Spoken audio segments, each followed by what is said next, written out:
Assalamualaikum warahmatullahi wabarakatuh. Perkenalkan, nama saya Nur Alvin Aziza dengan NIM 220301741112 dari kelas Pendidikan Matematika 2022B. Pada kesempatan ini, saya ingin menyampaikan sedikit hal mengenai sejarah bahasa Indonesia dan prospek hubungan bahasa Indonesia dengan disiplin ilmu, khususnya pendidikan matematika. Tujuan dari video ini adalah untuk menuntaskan tugas mata kuliah Bahasa Indonesia yang diampu oleh Ibu Dr. Riri Rengganis SSM Hum. Dasar bahasa Indonesia adalah bahasa Melayu. Hal ini dikarenakan nenek moyang kita, nenek moyang bangsa Indonesia, merupakan bangsa Melayu yang otomatis juga menggunakan bahasa Melayu untuk berkomunikasi sehari-hari. Sehingga bisa dikatakan bahwa bahasa Melayu ini adalah bahasa yang turun-temurun dari generasi ke generasi sampai hadirlah bahasa Indonesia.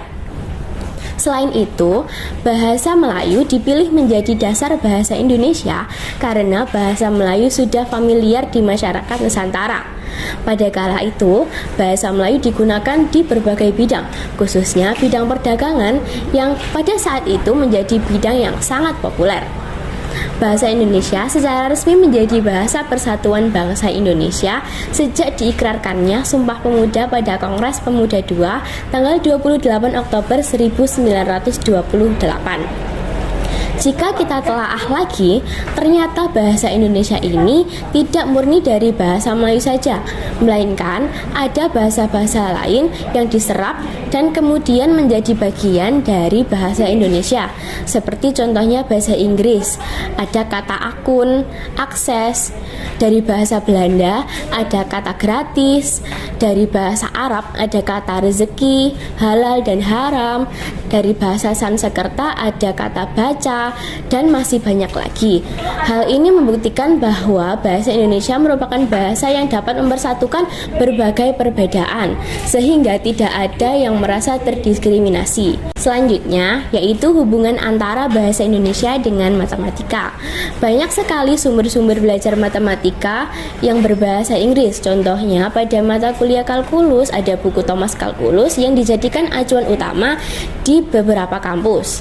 Namun, sayangnya sebagian besar mahasiswa tidak dapat memahami dengan jelas dan dengan betul apa yang terdapat di dalam buku tersebut, karena buku tersebut dimuat dalam bahasa asing.